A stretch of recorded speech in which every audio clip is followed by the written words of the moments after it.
போரில் வெற்றியடைந்து மகிழ்ச்சியில் இருந்த அந்த மன்னரிடம் ஒரு சமூக சேவகர் போயிட்டு, அரசே, நம்ம பகுதியில் ஒரு பள்ளிக்கூடம் கட்டலான் இருக்கேன், அதுக்கு நீங்க நிதியுதவி அளிக்கணும் அப்படின்னு கேட்டிருக்காரு. ஆனா மக்கள் படிச்சாங்கன்னா புத்திசாலி ஆயிடுவாங்க அப்படிங்கிறதுனால அதை மன்னர் விரும்பாம, உனக்கு நிதி தானே வேணும் அப்படின்னு காலில் போட்டிருந்த செருப்பை தூக்கி எறிஞ்சிருக்காரு. அது அவர்கிட்ட போய் விழுந்திருக்கு. அதை எடுத்துக்கிட்டு அவர் போகும்போதே இன்னொரு ஷூவும் வந்து விழுந்திருக்கு.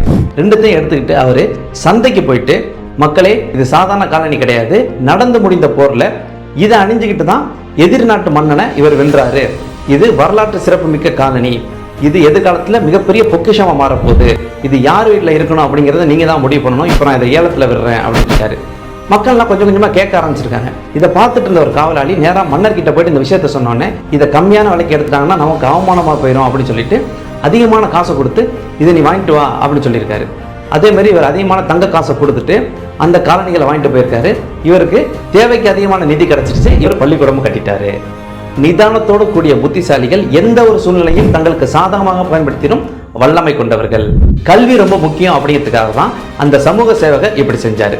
இன்னைக்கு நம்மள பெரும்பாலான பேர் படிச்சிருக்கோம் அப்படின்னா அது பெரிய விஷயம் கிடையாது. ஆனா இதுக்கு முன்னாடி இந்த ஜெனரேஷன்ல பல பேர் படிச்சிருக்காங்க அப்படின்னா அதுக்கு மிக மிக முக்கியமான காரணம் ஐயா திரு காமராஜர் அவர்கள். உண்மையான கல்வி வள்ளல் அப்படின்னா அது அவர் தான். கல்விக்காக அவர் செய்த சேவை ஈடு இணையற்றது. அவரின் பிறந்த நாளான இந்நாளில் அவரை வணங்கி மகிழ்வோம்.